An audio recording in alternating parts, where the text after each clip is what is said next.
Thanks for inviting us in. It's now 6 o'clock, and tonight we lead with an Anderson school interpreter who is accused tonight of duct taping a student's mouth and drinking on the job.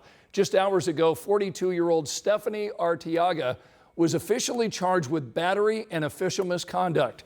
Our Marion County reporter Lauren Kostick went to Anderson today and tonight shares reaction from the county prosecutor and how this school discovered these disturbing accusations. Those alarming allegations happened here at Anderson Intermediate School. Stephanie Arteaga is accused of not only duct taping that student's mouth shut, but also pulling her hair, sitting on her, and hitting her with a ruler. The 42-year-old school interpreter told police she was filling in as a substitute teacher when a student was being disruptive. According to court documents, the 11-year-old student said Arteaga pulled her by her ponytail, taped her mouth shut, and then hit her on the hands and face with a ruler while sitting on her legs. Court documents say the substitute teacher also told the student that she did this before and that she did not get fired, so she didn't care if the student told on her.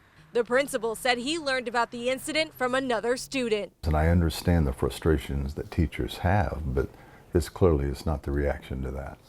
Madison County Prosecutor Rodney Cummings called the case disturbing, saying it's not the first time he's filed charges against an Anderson school employee. It's very sad when our public officials don't behave the way we wish they would. They let us down, they let the community down, and they let the kids down. Arteaga is also accused of drinking on the job. Last Friday, the principal told officers he smelled alcohol on her breath. That's when Arteaga told police she has a drink before class and one later in the day when she is not around students. That is exactly the opposite role model we want.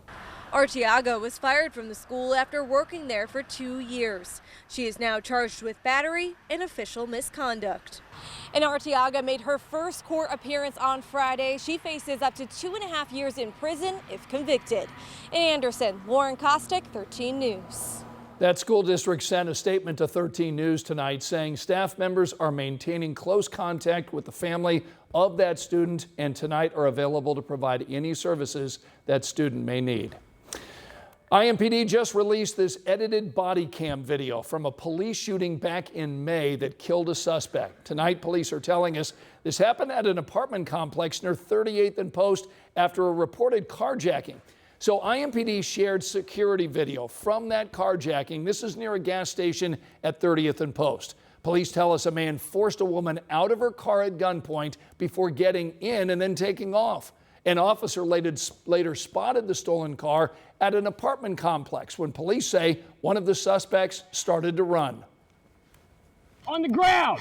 On the ground! Drop the gun! After the chase, police say the suspect reached for something on the ground when an officer started shooting. Drop it! This edited body cam video goes on to show the officer fire shots at the suspect several more times. That suspect, Jarrett Gray Jr., later died at the hospital. The officer who shot him, Austin Kirby, was placed on administrative leave while the Use of Force Review Board looks into that shooting. The Indianapolis City County Council is set to decide next week if they need to create a separate committee to look into how our city handled past and current allegations of sexual harassment from employees. That committee would also be tasked with hiring an outside law firm to help with that work. Our Emily Longnecker is here tonight to explain how it would work. Emily? Well, Scott, first the full council needs to vote on whether to create that committee. That will happen Monday night. There's already been a lot of bipartisan calls for that to happen. If it does, within 72 hours, 3 people will decide who sits on that investigative committee. Making that decision, the City County Council president and the Democratic and Republican leaders on council. Sitting on the committee will be 7 city county councilors, 5 Democrats and 2 Republicans. Committee members will look into the city's current HR policies to see what, if anything, needs to be changed.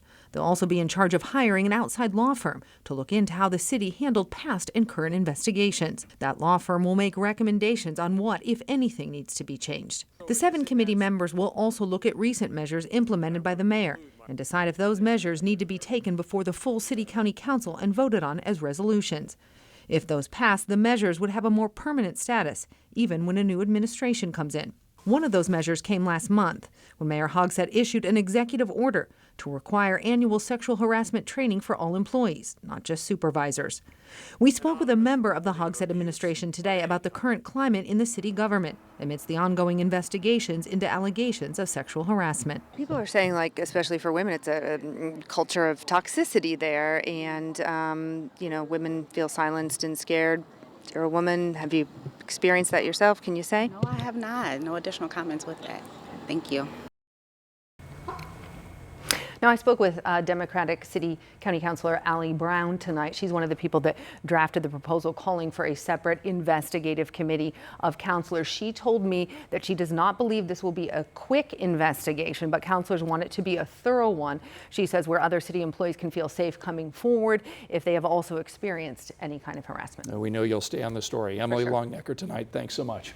Sean? All right, Scott, we got a couple of little showers here on the far eastern side of the state, and these are going to be running their course over the next hour, so you can see what's left, and it marks the drier air that's beginning to slice through the metro area. And man, it is really nice up to the north right now. 71 in Lafayette, 72 degrees in Kokomo. A little more humid farther downstate, but you can see the dry air coming in, and we have to get you ready for the weekend. We are going to wake up tomorrow morning to temperatures in the 40s. A brisk start tomorrow morning. Even colder air Sunday morning. We'll have that in the 7-day in a few minutes. See you in a little bit, Sean. Thanks so much. Tonight at 6, we're working to find out how many people died today in that small plane crash in Madison County. Investigators tonight are telling us that flight left an airport in Fort Dodge, Iowa, and was flying to Anderson when it crashed near the municipal airport.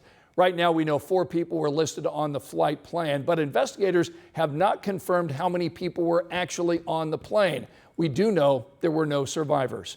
Investigators tonight are telling us the plane was flying too high as it approached the airport and then had to circle back. That's when witnesses say it flipped in the air before nosediving into a field and burst into flames. Tonight, the FAA and NTSB are now looking into this plane crash to figure out what went wrong. Now, you can follow this investigation as it develops, both on WTHR.com and on our 13 News app. Perry Township Schools just confirmed a student was arrested for an online threat that forced the high school to secure the campus this week. In a letter to parents, the school district says its school police department was working with state police to investigate and make this arrest. All of this unfolding Tuesday. The school district tonight is telling us police were able to secure the campus before resuming normal operations. Now, the district did bring in additional police presence this week out of an abundance of caution.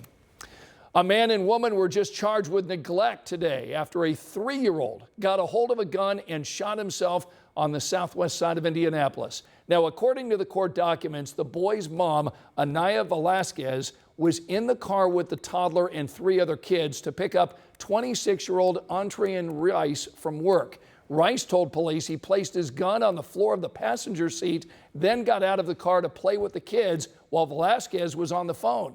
That's when Rice said the toddler took the gun and accidentally shot himself. The 3-year-old was taken to the hospital with critical injuries.